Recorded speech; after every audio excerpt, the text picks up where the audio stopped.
Olá pessoal, tudo bom? E aí, como vocês estão? Estudando bastante? Vamos dar continuidade aqui agora, apresentando para vocês as questões que envolvem a temática atendimento ao politraumatizado, como a gente conversou um pouquinho na aula anterior. Então, eu trouxe aqui uma questão que aborda exatamente a avaliação do atendimento inicial. Então, a pergunta ela tem assim: assinale a alternativa que apresenta a primeira avaliação a ser realizada no atendimento extra-hospitalar. Então, o atendimento extra-hospitalar, que é o atendimento pré-hospitalar, na verdade, que é o feito pelo SAMU no local do acidente, ele tem algumas etapas que a gente chama de avaliação inicial, atendimento primário, né? Então, dos slogans mais importantes para que esse atendimento ocorra é a segurança do local. Então, os profissionais que vão ser encaminhados para esse local, eles precisam ser comunicados das condições do local em relação à acessibilidade, ao número de vítimas, e se a cena traz algum risco para os socorristas, para os profissionais, na verdade. Então, a questão aqui traz exatamente isso. Qual dos itens é de fundamental importância na avaliação inicial do atendimento? E aí a resposta à letra A é a segurança da cena. Então, independente da gente ter condições, aqui ele fala da quantidade de vítimas, isso é importante, mas não é o principal, antes da segurança, tá? Classificação da gravidade, isso vai ser feito quando os profissionais chegarem ao local para avaliar a situação e as vítimas.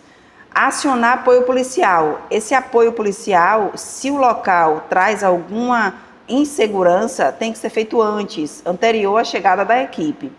E identificação da vítima também já é um procedimento que ocorre posterior ao atendimento inicial, depois, inclusive, de uma estabilização, buscando manter a condição de vida do indivíduo, né? Tem outra questão aqui para vocês que falam sobre algumas manobras utilizadas na abordagem inicial às vítimas de trauma.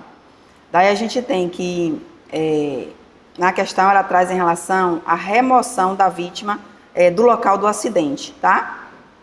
Então, ele traz o seguinte aqui: a manobra executada para a remoção rápida de uma vítima num acidente automobilístico com suspeita de lesão de coluna cervical, a ser realizada por um socorrista, que permita a extrincação, que é a retirada da vítima, por uma pessoa sem o uso de equipamentos, desde que a vítima esteja no banco dianteiro, não encarcerada. A vítima deve ser acessível pela porta dianteira. A manobra só é indicada em casos de extrema necessidade de extirpação da vítima, como parada cardiorrespiratória ou risco de incêndio. Qual é o nome dessa manobra, tá? Então, algumas técnicas são realizadas e treinadas para que a gente tenha acesso à vítima de uma forma mais rápida. E tudo isso também está ligado lá à questão da cinemática do trauma, que a gente vai avaliar a condição, o local que o paciente, que a pessoa está, que a vítima está, se tem risco e se o tipo de atendimento que eu vou prestar a ela seria melhor oferecido tirando ela daquele local. Porém, essa abordagem tem que ser rápida o suficiente para não trazer aumento de risco para esse indivíduo na hora do atendimento, né? Então, aqui a questão traz algumas manobras, que eu vou comentar aqui rápido para vocês, e aí a resposta, né, que é a letra D, que é a chave de high-tech, tá? Que é quando o profissional tira a vítima do local de forma rápida. Então, ele fala aqui da manobra de Jan-Choster. A manobra de Jan-Choster é uma manobra de abertura das vias aéreas, tanto a Jan-Choster como o She-Lift, tá? Essas manobras, elas se diferenciam de acordo com a vítima que tem possível lesão de coluna ou não. Então, Jan-Choster é a manobra de abertura de via aérea, quando a gente mobiliza apenas a mandíbula, sem hiperestender o pescoço, porque o indivíduo tem risco de lesão de coluna. Chin lift é quando a gente hiperestende a cabeça para poder melhorar a permeabilidade das vias aéreas no indivíduo que não tem risco de lesão de coluna. Então, a letra A e a letra B tem a ver com a abertura das vias aéreas, vítima de lesão de coluna ou não. Heimlich é uma manobra que é realizada para o indivíduo que tem suspeita ou obstrução de via aérea com corpo estranho, que é quando a gente pega o indivíduo que está, e inclusive só é indicado para pessoas lúcidas, né, acordadas, que vai pegar ele, prender aqui, empurrar a questão do diafragma aqui, posicionando a vítima aqui no nosso corpo e empurrando para que ela elimine o corpo estranho que está possivelmente obstruindo a via aérea dela. A high-tech, que é a resposta correta, né, que é quando o indivíduo o profissional vai acessar a vítima por trás do banco que a pessoa se encontra, no caso o motorista ou carona, se for o caso, né, ele tem que estar no banco dianteiro e tirar essa pessoa de forma rápida usando uma técnica adequada. E a vassalva não tem nada a ver com questão de trauma, é uma manobra utilizada para cardiologia, paciente vítimas de arritmia e tal, e aí eu não vou falar muito aqui, mas relacionado à arritmia e não tem relação com trauma. Relação com trauma são as 4 primeiras, sendo que a resposta certa é a letra D. Ainda considerando o cenário, né, de incidente com vítimas em massa, então, acidente com múltiplas vítimas é muito também cobrado em concurso. Eu tinha várias questões lá quando eu estava aqui preparando as questões de vocês, mas eu escolhi algumas, né? E aí ele fala assim que, num cenário de múltiplas vítimas, qual a prioridade de atendimento? E aí, assim, quando a gente lê aqui as questões, a gente fica meio que muito em dúvida, porque se a gente for parar para pensar, todas as situações aqui são risco iminente de morte, mas em relação à aula que eu dei anterior aqui a essas questões, que eu passei para vocês o que o protocolo novo recomenda em relação qual a causa que mata mais rápido dessas causas aqui, é a causa relacionada à exsanguinação, que é perda volêmica grande de sangue. Então, baseado nisso, a gente vai entender que a resposta certa tem a relação com a questão de sangramento. E aí ele coloca na letra A, fratura de fêmur consciente com pulso presente. Aí na classificação lá que a gente fez de start, isso daí é verde, né?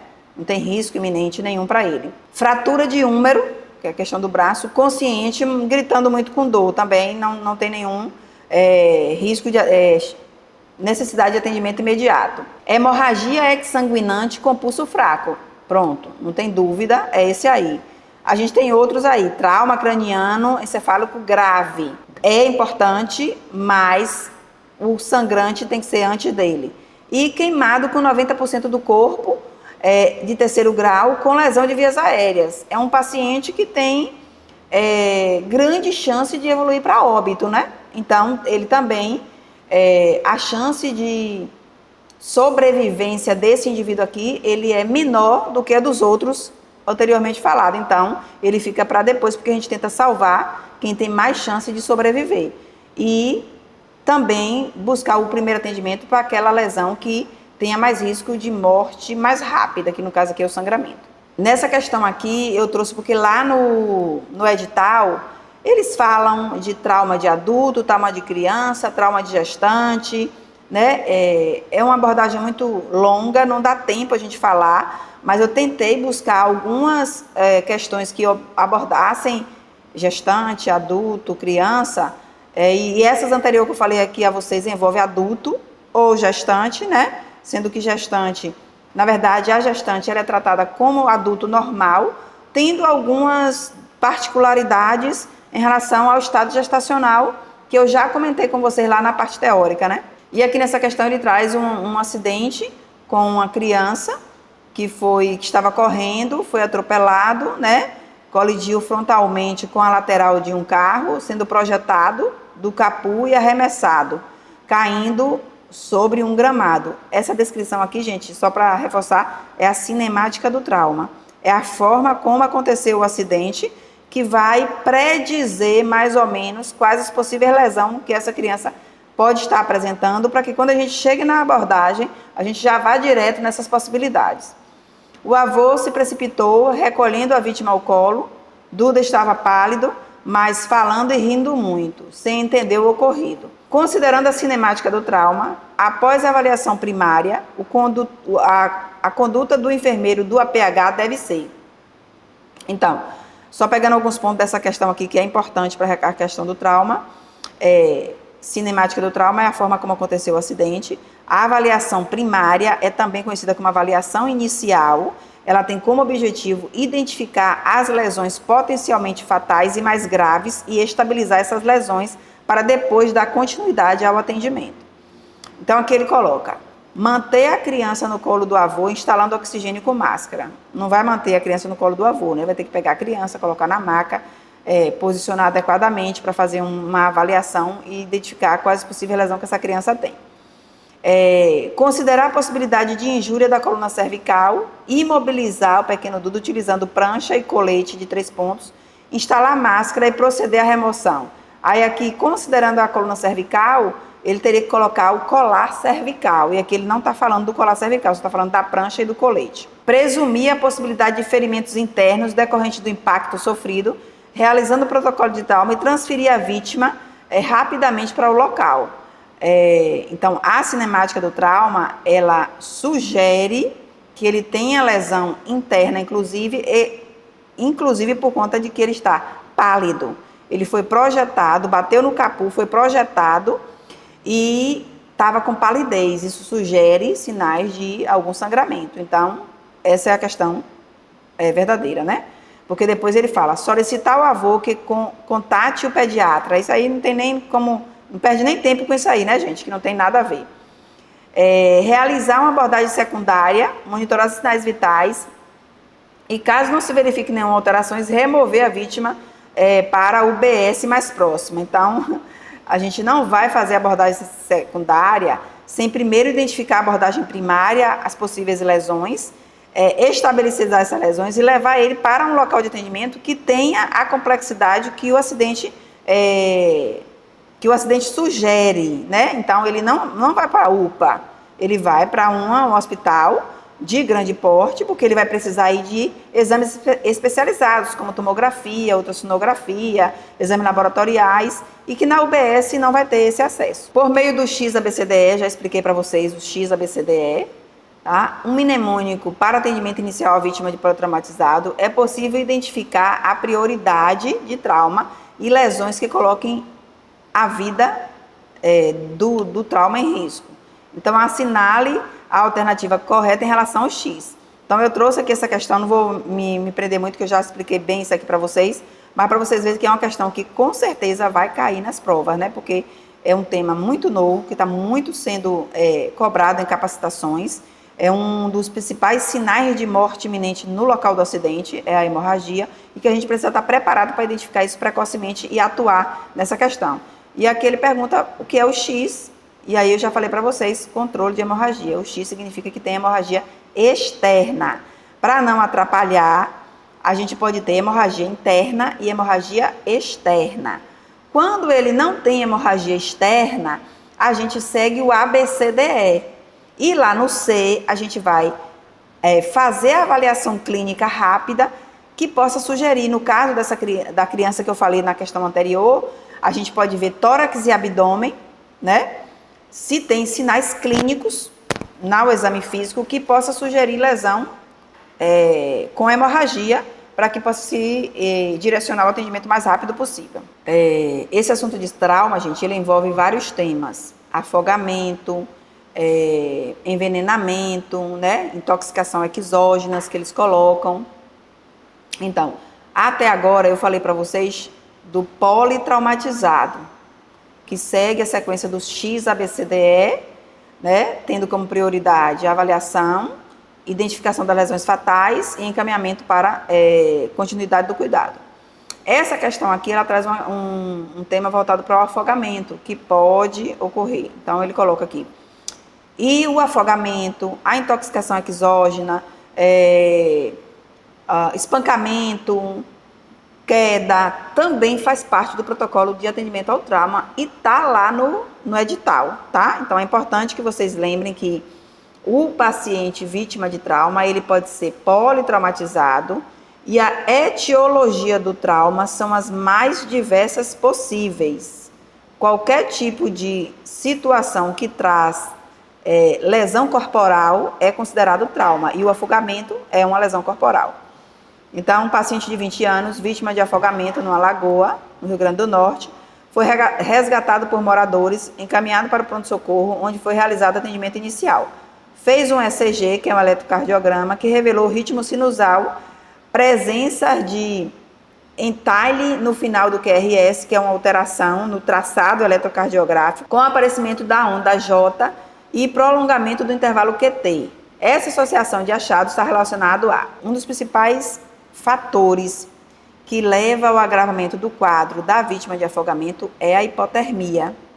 A hipotermia, ela pode interferir na questão da atividade elétrica do coração. E aí o indivíduo apresentar sinais de ritmo cardíaco alterado relacionado à hipotermia.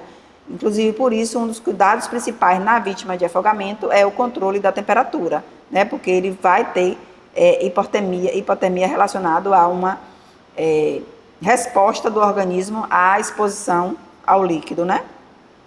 E aí que ele coloca, é a primeira letra, que é a letra A, hipotermia, e as outras letras não tem nenhuma relação com a questão do afogamento. Intoxicação por drogas, não é isso, né, que vai alterar o ECG na vítima de afogamento. A hipercalemia, que é o aumento de potássio, também não vai ocorrer na vítima de afogamento. E a intoxicação digitálica, que é a intoxicação pelo uso de um medicamento que a gente chama de digitálico, que quem usa são pacientes cardiopatas que têm arritmia, como a fibrilação atrial. Então, esse paciente aí não tem nada a ver também, nem essa alteração está relacionada com o uso de digitálico, ok? Então, a alteração aqui apresentada tem relação com a hipotermia. Outra situação que ocorre com frequência ao atendimento pré-hospitalar, vítimas de trauma, são as intoxicações, envenenamentos, intoxicações exógenas, que a gente chama, vítimas de animais peçonhentos, né? E ingesta de produtos também tóxicos, tá? Pode ocorrer. O SAMU atende muito esse tipo de evento. E aí a questão aqui traz exatamente isso. Como é definida uma síndrome toxicológica, tá? O que é uma síndrome toxicológica, na verdade, é a definição, tá? Então, é um conjunto de sinais e sintomas que sugerem uma classe específica de envenenamento. Então, por exemplo, nisso aqui, um dos envenenamentos mais comum que acontece é com chumbinho. As tentativas de suicídio por ingestão de chumbinho, um dos principais sinais é a questão do ritmo cardíaco. A frequência cardíaca do paciente pode diminuir, fazer bradicardia severa. Ele apresenta leucorreia, que é salivação excessiva, e alteração das pupilas. Então, são os sinais clínicos que sugerem que o indivíduo realmente ingeriu chumbinho, tá? Então, na avaliação de situações de envenenamento, de intoxicação exógenas, a gente já tem na literatura algumas que são muito frequentes, a ingestão de soda cáustica, ingestão de chumbinho, ingestão de drogas ilícitas, como cocaína, morfina, né? Então, já tem um quadro clínico que é compatível com a ingestão daquela droga, porque muitas vezes o indivíduo pode dizer que ingeriu e não ingeriu. Isso a gente vai ter certeza pelos sinais e sintomas que ele apresenta, tá? E aí é interessante vocês darem uma lida em alguns desses eventos que são muito comum ocorrer, ingesta de chumbinho, de soda cáustica, né, de medicamentos como para dormir, ansiolíticos, tá? E aí a gente já tem os sinais e sintomas lá que não dá pra gente falar aqui, mas quando se fala nesse conjunto é a classificação desses sinais e sintomas, como eu dei o exemplo para vocês aqui do chumbinho. Não tem a ver com condição mental, não tem a ver com doença com transmissão por animais peçonhentos e não tem a ver com tipo de alergia a substâncias químicas, mas sim com o quadro clínico que o paciente apresenta, que vai nos dizer que ele ingeriu aquele tipo de substância. Outro tema também que está lá no edital e que tem relação com trauma é a queimadura, tá? Que é também um evento muito frequente, muito comum, que está relacionado com acidentes, incidentes, violência urbana, acidente de trabalho, ou no Nordeste, a relação muito com o uso de fogos de artifício. E em locais que tem, por exemplo, aqui na Bahia, a gente tem o Polo Petroquímico de Camaçari, às vezes acontece muito, eu mesmo já atendi pacientes com 95% do corpo queimado, vítima de explosão de caldeira lá no Polo Petroquímico de Camaçari. Então, são situações gravíssimas que podem envolver queimadura e envolver trauma com múltiplas lesões, tá? Então, o protocolo de atendimento ao queimado, ele tem a mesma sequência do ABCDE, sendo que algumas prioridades diferenciadas, porque o risco de morte, no caso da vítima de queimadura, é diferente do risco de morte da vítima dos outros tipos de trauma.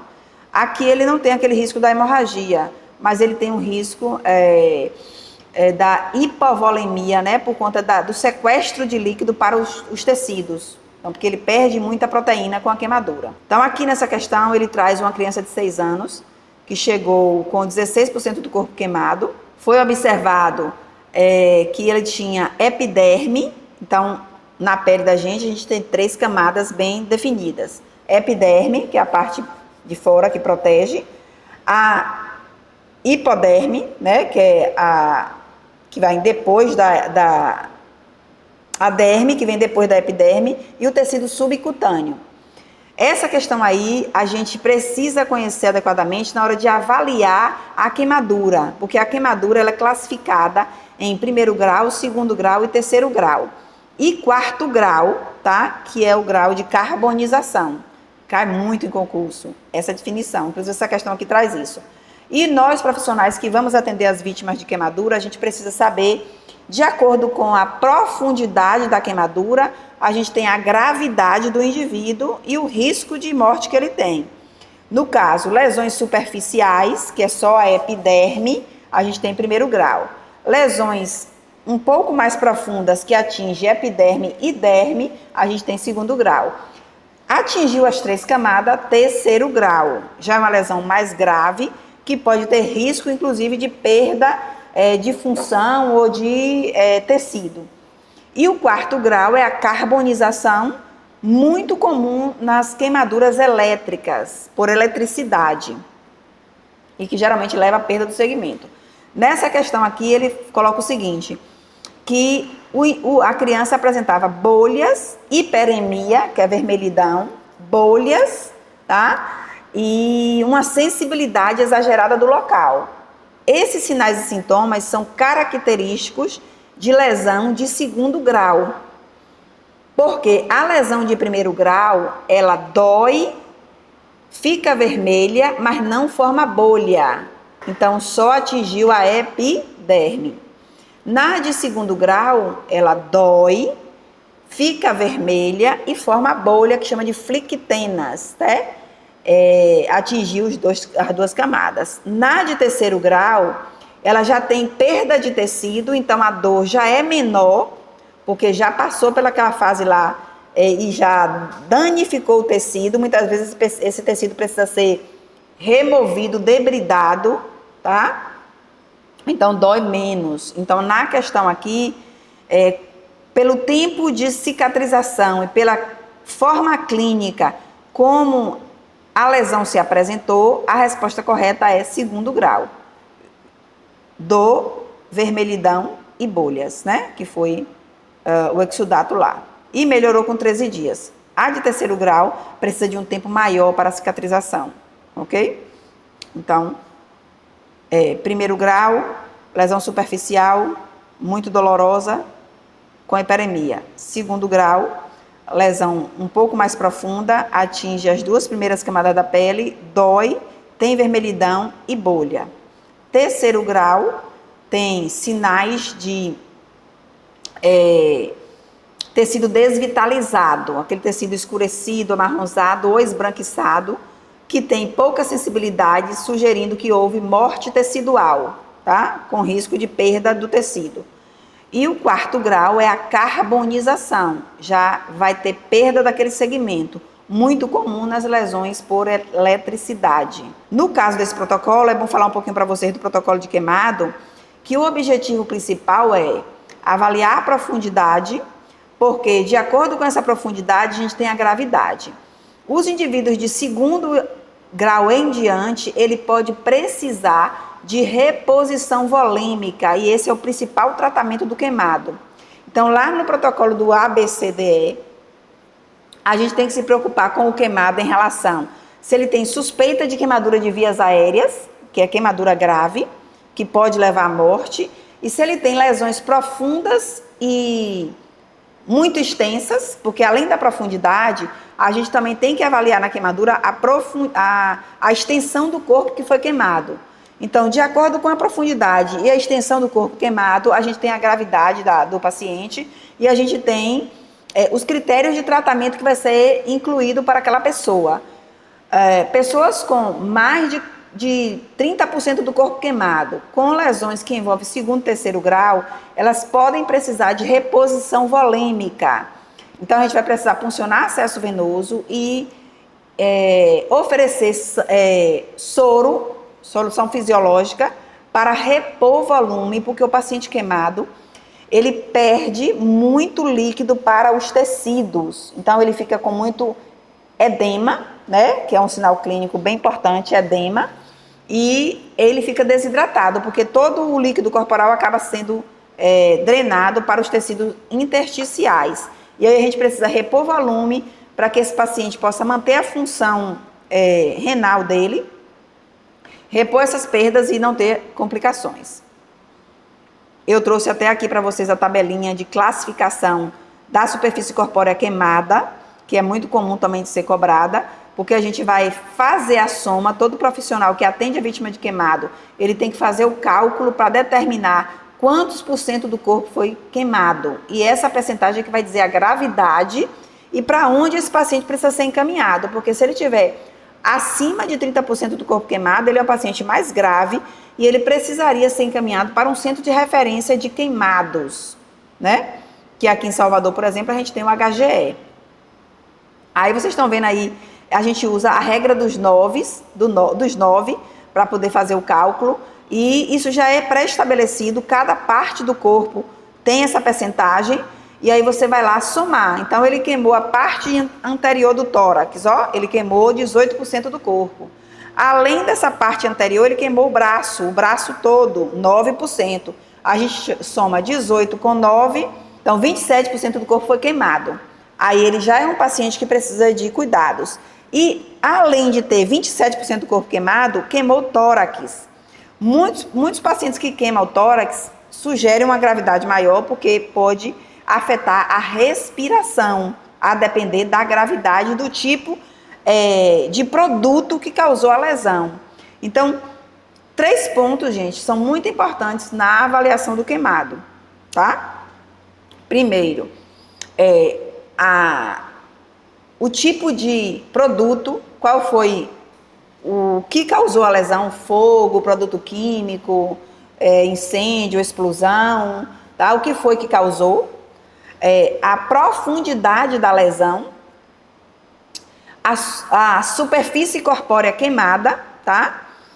E a área queimada, porque também é importante. A área queimada é muito importante, porque, por exemplo, uma coisa que gosta de cair em questão de concurso, eu estou falando que a partir de 30% já é grave, 25% já pode ser grave, depende do local. Mas, por exemplo, queimadura de regiões como, por exemplo, períneo, onde envolve lá os órgãos sexuais. É uma área pequena pela estatística, considera 1% do corpo, mas é queimadura gravíssima, porque envolve períneo, região muito vascularizada e cheia de microvasos, circulação e de tecido subcutâneo em excesso, né, que agrava a situação, ok? E aí aqui na tabela eu estou deixando aqui para vocês estudarem aí, fazerem esses cálculos de possibilidade, adulto e criança, usando a regra dos 9. Adulto e criança têm cálculos diferenciados em relação à superfície corpórea. Eu trouxe também para vocês aqui a tabela, só a título de vocês também pegarem e estudarem, né, que é a atualizada em relação a como a gente faz a reposição volêmica para essas vítimas de queimadura, que é muito comum também cair. Então, de acordo com o tipo de queimadura, a idade do indivíduo, o fluido que a gente vai usar, ele vai ser 2 ml por quilo por superfície corpórea queimada. Então, você vai lá, por exemplo, esse paciente que eu falei é 27%, ele tem 70 quilos. A gente vai pegar nesse cálculo aqui, ó, você está dando aqui na primeira linha aqui da tabela, 2 ml vezes 70 vezes 27. A gente vai ter qual o volume de soro que esse indivíduo precisa infundir, receber, para que a gente reidrate ele e previna complicações. E assim tem os outros critérios. Preste atenção bem a isso aqui, porque foi uma mudança recente, tá? Porque era 2, 2,5, 3 ou 4. Eles padronizaram 2 ml para adultos, 3 ml para criança menor de 14, ou bebês e criança menor de 30, e 4 ml para queimaduras de eletricidade, ok? Então, isso é muito importante.